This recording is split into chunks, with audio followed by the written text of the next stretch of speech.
Shalom, selamat pagi saudara yang dikasihi Tuhan. Kiranya berkat, damai sejahtera dan sukacita dari Tuhan Yesus Kristus senantiasa menyertai saudara sekalian. Sebelum kita mendengarkan firman Tuhan dan renungan, marilah kita berdoa. Tuhan Allah Bapa yang baik, kami sungguh bersyukur atas kebaikan dan kemurahan-Mu, karena Engkau selalu melindungi dan memberikan pertolongan dalam kehidupan kami. Jika saat ini kami akan mendengarkan firman-Mu, kami memohon Tuhan yang menolong kami, mengurapi kami dengan Roh Kudus-Mu, agar kami dapat mengerti apa yang Tuhan sampaikan kepada kami. Dan biarlah firman-Mu selalu membimbing kami di dalam kami menjalani kehidupan ini.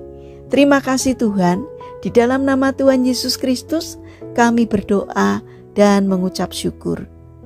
Amin. Saudara yang dikasihi Tuhan, bacaan firman Tuhan pada pagi hari ini diambil dari surat 1 Yohanes pasal yang kedua ayat 15 dan 16. Demikian sabda Tuhan. Janganlah kamu mengasihi dunia dan apa yang ada di dalamnya. Jikalau orang mengasihi dunia, maka kasih akan Bapa tidak ada di dalam orang itu. Sebab semua yang ada di dalam dunia, yaitu keinginan daging dan keinginan mata, serta keangkuhan hidup, bukanlah berasal dari Bapa, melainkan dari dunia. Saudara yang dikasihi Tuhan, tema renungan pada pagi ini adalah jangan mengasihi dunia. Saudara yang dikasihi Tuhan, di sebuah taman kota, seorang bocah laki-laki berpenampilan lusuh, mondar-mandir dengan wajah yang murung. Sebentar-sebentar ia berdiri dari tempat duduknya, lalu berjalan dengan langkah kecil mengelilingi taman itu. Lalu kembali lagi ke kursi yang tadi ia duduki. Namun ketika hendak kembali duduk di kursi itu, ia melihat seorang bocah laki-laki berpenampilan rapi telah duduk di sana. Dengan kepala tertunduk, ia pun berjalan mendekati kursi itu, lalu duduk di ujung kursi taman itu. Sekali-sekali ia melirik ke arah bocah berpenampilan rapi itu sambil tersenyum kepadanya. Namun, ia sama sekali tidak membalas senyuman itu. Untuk kedua kalinya, ia melirik ke bocah laki-laki tersebut. Kali ini, ia melihat dari ujung rambut hingga ujung kaki bocah itu. Semua yang dipakai oleh bocah itu memang sangat baik dan bagus, terutama sepatu yang dikenakannya. Ini berbanding terbalik dengan penampilannya yang memakai pakaian usang dan sepatu yang telah lama menganga. Sifat iri hati tersirat jelas di mata bocah malang itu. Ia pun berdiri menjauh dari kursi itu, lalu duduk di bawah pohon yang berada tak jauh dari kursi itu. Masih tetap melirik, ia pun menjadi marah karena keadaan yang tidak seberuntung bocah itu. Kemudian ia membuat permohonan. Sambil menutup matanya ia berkata, "Aku ingin seperti dia, aku ingin seperti dia." Berharap keinginannya itu menjadi nyata. Ketika membuka matanya, ternyata harapannya benar, terkabul. Betapa senangnya ia memakai pakaian dan sepatu yang bagus. Senyum pun merekah di wajahnya. Di bawah pohon tadi, ia melihat bocah berpenampilan rapi itu telah berganti posisi dengannya. Bocah itu memakai pakaian dan sepatu usang miliknya. Tetapi bocah itu tidak terlihat murung. Justru dengan gembiranya berlari-lari satu tempat ke tempat yang lain. Tidak lama kemudian ia melihat seorang wanita menghampirinya. Wanita itu membawa kursi roda.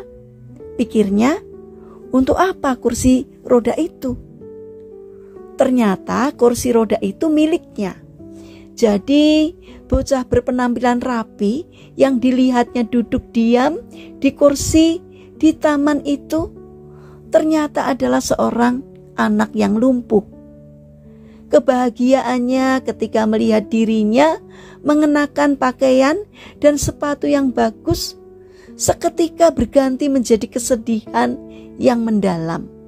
Karena selanjutnya ia akan menjalani hidup sebagai seorang anak yang lumpuh. Saudara yang terkasih, seringkali kita pun mengeluh tentang kehidupan yang kita jalani. Sesekali kita melirik sinis kehidupan orang lain yang kita anggap jauh lebih baik daripada kehidupan kita. Ketahuilah, di dunia ini tidak ada seorang pun yang memiliki kehidupan yang sempurna. Tidak ada seorang pun yang benar-benar merasakan kebahagiaan tanpa mengarungi kesedihan. Jadi berhentilah untuk mengeluh, membandingkan diri dengan orang lain, apalagi berharap menjadi seperti orang lain dengan kebahagiaan yang dimilikinya. Sebaiknya kebahagiaan hidup orang lain kita jadikan acuan untuk menciptakan keadaan kita supaya menjadi lebih baik. Saudara yang terkasih, marilah kita bangun karakter untuk selalu bersyukur, tidak mengeluh dan tidak iri hati. Mari kita berdoa. Tuhan Yesus yang baik, kami mohon ampun karena kami sering tidak bersyukur dengan apa yang kami miliki. Ajarilah kami untuk senantiasa bersyukur dan menjadi diri kami sendiri. Bapa yang baik, kami juga mendoakan bagi mereka yang mengalami permasalahan dan kesulitan hidup. Kiranya mereka tidak menyerah dalam menjalani kehidupan ini. Kiranya Tuhan menolong agar mereka bangkit berjuang untuk mengatasinya. Karena kami percaya bahwa Tuhan akan hadir untuk menolong mereka. Bagi mereka yang sakit, kiranya Tuhan memberkati setiap upaya yang dilakukan, supaya kiranya Tuhan berkenan untuk menjamah dan menyembuhkannya. Bapa yang baik, saat ini kami juga ingin menyerahkan untuk setiap rencana kami hari ini kepadamu. Berikanlah ketekunan dan semangat kepada kami dalam menjalani aktivitas kami hari ini. Kiranya apa yang menjadi karya kami hari ini boleh berkenan di hadapan-Mu. Terima kasih Tuhan, kami percaya bahwa Tuhan akan menolong dan memberkati kami. Dalam nama Tuhan Yesus Kristus kami berdoa. Amin.